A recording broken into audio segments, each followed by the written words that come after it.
हे RK sir आले. Makeup.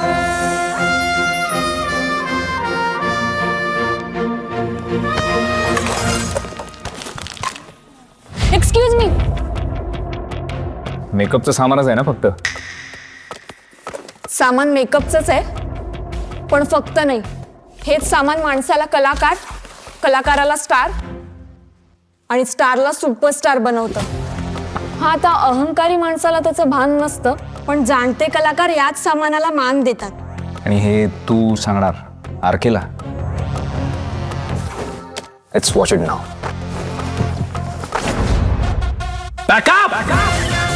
जेव्हा सेटवर सुरू झालेली कथा उतरते खऱ्या आयुष्याच्या पडद्यावर, तेव्हा मोहिनी लवकरच आपल्या कलर्स मराठीवर.